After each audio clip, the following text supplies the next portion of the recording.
ఒకళ్ళు నెట్టుకునే ప్రయత్నాలు చేస్తున్నారు. మేడం ఈరోజు దీని విషయంలో మనం ఇంత ఏదో రాకెట్ సైన్స్ లేకపోతే పెద్ద సైంటిఫిక్ పరికరాలు ఇంత ఇంత రీసెర్చ్ చేయాల్సిన అవసరం ఏం లేదు. సింపుల్ రెండే విషయాలు మాట్లాడదు. కాంగ్రెస్ పార్టీ అసెంబ్లీ వేదికగా అబద్ధాలు చెప్తుందనే కదా మీ వాదన. కాదని అసెంబ్లీలో నిరూపించండి. ఎవడొద్దన్నాడు? మరి మేమని వద్దన్నా? ఇదే వేదిక, ఇదే ప్యానల్, ఇదే అన్న లాస్ట్ టైం మనం ఇదే నీళ్ళ గురించి మాట్లాడినప్పుడు ఇదే వేదిక పైన అన్నేమన్నారు? కాంగ్రెస్ పార్టీ శాసనసభలో ఏం మాట్లాడాలో కూడా కేసీఆర్ గారే నిర్ణయిస్తున్నారని అన్నారు. సార్ అన్నారు ఈ మాట. ఏ టాపిక్ మాట్లాడాలి, ఏ అంశం మాట్లాడాలి, అజెండా ఏముండాలి, అసెంబ్లీలో ఏ విషయం పైన చర్చ జరగాలనో కూడా నిర్ణయించుకోలేని పరిస్థితుల కాంగ్రెస్ పార్టీ ఉంటే మా సారే వచ్చి ప్రెస్ మీట్ పెట్టి మా సార్ చెప్పిన దాన్నే సబ్జెక్ట్గా ఎజెండాగా తీసుకొచ్చే లాగా మేము చేసినాము. ఇది ఒక గొప్ప విషయం అని అన్నారు. సార్ రోజు నేను ఏం మాట్లాడలేదు, ఎందుకంటే ఇన్ఫాంట్ దేర్ క్రొకడైల్ ఫెస్టివల్ అన్న విషయం నాకు తెలుసు కాబట్టి నేను ఆ రోజు ఏం మాట్లాడలేదు. ఈరోజు సరే మీరే కరెక్ట్ సార్, మీరు చెప్పిన దాని ప్రకారమే మీరు తోలు తీస్తాం బట్టలు ఇస్తాం అంటే ఇప్పించుకోవడానికి మేము సిద్ధంగా ఉండే వచ్చినాం, సభలో పెట్టినాం. ఎందుకు వెళ్ళిపోయారు? చెప్పొచ్చు కదా, తప్పు అని నిరూపించవచ్చు కదా.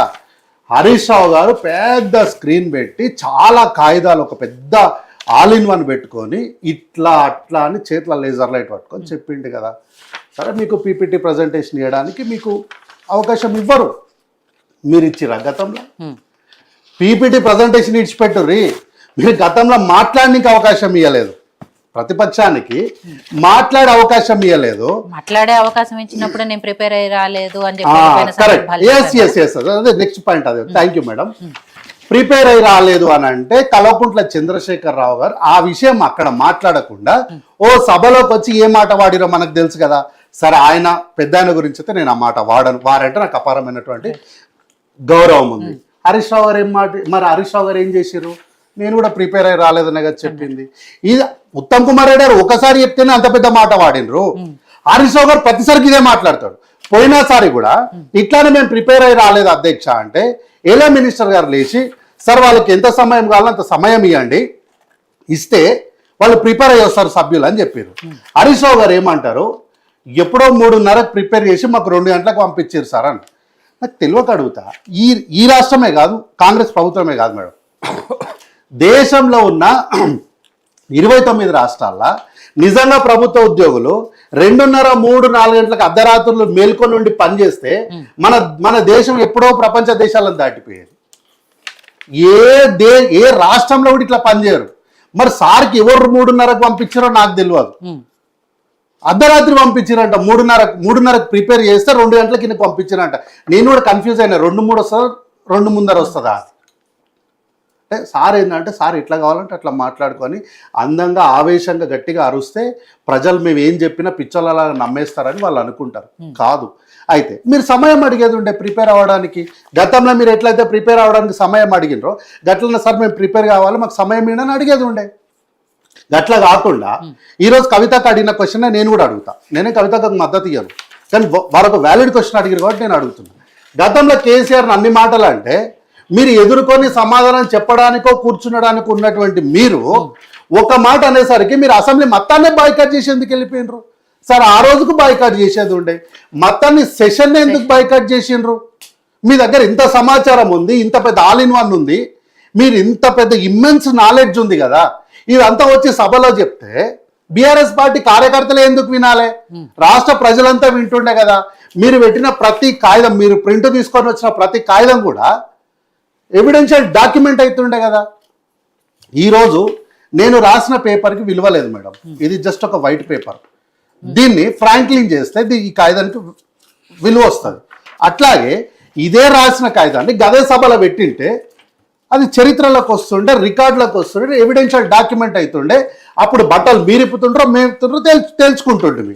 గట్లా కాకుండా మీ ఇష్టానికి ప్రెస్ ముందర వచ్చి ఇష్టానికి మాట్లాడేసి ఇగో హరీష్ రావు గారు ఇంత సబ్జెక్ట్ చెప్పిరు అంత సబ్జెక్ట్ చెప్పిరు అంటే ఎట్లా దీనికి ప్రామాణికమైతే నాకు అర్థం కాదు. అయితే అన్నారు ఒక మాట అన్నారు, కేవలం జీవో ఇవ్వడానికి 5 సంవత్సరాలు పట్టింది అంత నిర్లక్ష్యం చేసింది ఆ ప్రభుత్వం కాంగ్రెస్. ఇక్కడ కాంగ్రెస్ పార్టీ అండ్ ఉమ్మడి ఆంధ్రప్రదేశ్లో జరిగిన పాలకులు పార్టీ రెండుగా వేరైపోయింది మేడం. రెండుగా వేరుగా చూడాల్సిన పరిస్థితి. ఆ రోజు ఇట్లాంటి ఆలస్యాలు అన్యాయాలు జరుగుతున్నాయనే కదా కాంగ్రెస్ పార్టీ రెండుగా విడిపోయి కిరణ్ కుమార్ రెడ్డి గారు ముఖ్యమంత్రిగా ఒక మాట మాట్లాడితే సహచర కేబినెట్ మంత్రిగా ఉన్న జానారెడ్డి గారు లేచి అది ఆయన ఎట్లా ముఖ్యమంత్రిగా చెప్పిండా, పార్టీ కార్యకర్తగా చెప్పిండా, వ్యక్తిగతంగా చెప్పిండా, కరెక్ట్గా చెప్పాలి అధ్యక్ష అని చెప్పి నాదెండ్ల మనోహర్ గారు స్పీకర్గా ఉన్నప్పుడు ప్రశ్న అడిగిన మాట వాస్తవం కదా. అన్యాయం జరుగుతుందనే కదా. మరి ఇట్లా అన్యాయం జరుగుతుందని తెలిసినప్పుడే రాష్ట్రం ఏర్పాటు జరిగినప్పుడు కాంగ్రెస్ పార్టీ ఎప్పుడు కూడా నీళ్లు నిధులు నియామకాలనే ట్యాగ్ని కాంగ్రెస్ పార్టీ ఎప్పుడు తీసుకోలేదు మేడం.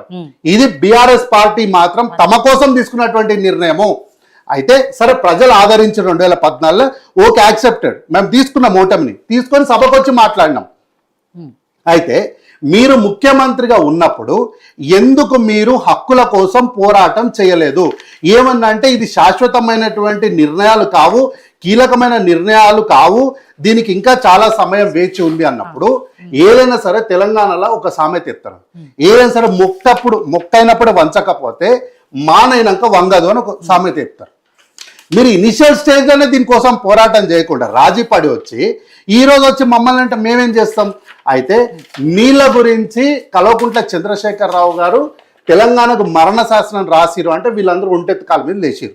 నేను ఒక మాట చెప్తా, श्रीराम सागर प्रोजेक्ट से भी लिफ्ट लेके ले लो, हम तो इतना बड़ा दिल से बोल रहे। తెలంగాణ రాష్ట్రంలో ఎక్కడ నీళ్లుంటే శ్రీరామ్ సాగర్ ప్రాజెక్ట్ నుంచి తీసుకపోని మహారాష్ట్రలోకి చెప్తుంది. ఇప్పుడు వీళ్ళు ఏమంటారు?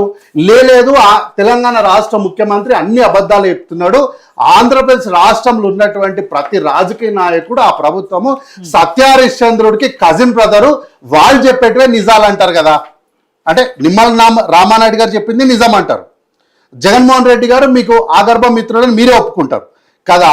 అప్పుడు జగన్మోహన్ రెడ్డి గారు కేసీఆర్ గారి దయ వల్లనే తన బౌండరీస్ నుంచి, తన రాష్ట్రం నుంచి, తన మెగ్నానిటీ వల్ల మనకు నీళ్ళు ఇచ్చాడు. అంటే నువ్వెవరు నీళ్ళు ఇయ్యనికే? ఆ రాష్ట్రానికి నీళ్ళు ఇయ్యనికే, దోచిపెట్టడానికే నీకున్నటువంటి హక్కు ఏంది అంటే దానికి ఎవరు సమాధానం చెప్పరు.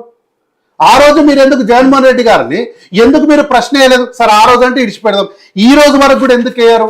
సార్ ఏమంటారు?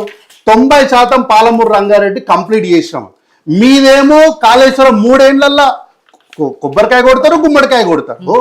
మరి ఎందుకో ఉమ్మడి ఆంధ్రప్రదేశ్లో మొదలైనటువంటి పాలమూరు రంగారెడ్డిని పూర్తి ఎందుకు చేయలేదు అంటే 90% చేసి ఎక్కడ చేసిరయ్యా చూపెట్టండి అంటే ఉత్తమ్ కుమార్ రెడ్డి గారు అక్కడ అన్నారు ఇక్కడ అన్నారని అన్ని గాల్లో మాటలు మాట్లాడతారు. కాబట్టి ఎక్కడైనా సరే నీళ్ల విషయంలో మాకు అపారమైనటువంటి అనుభవం ఉంది అని చెప్పి ఇంకా తెలంగాణ రాష్ట్ర ప్రజల్ని మోసం చేయడానికి బీఆర్ఎస్ పార్టీ ప్రయత్నం చేస్తుంది.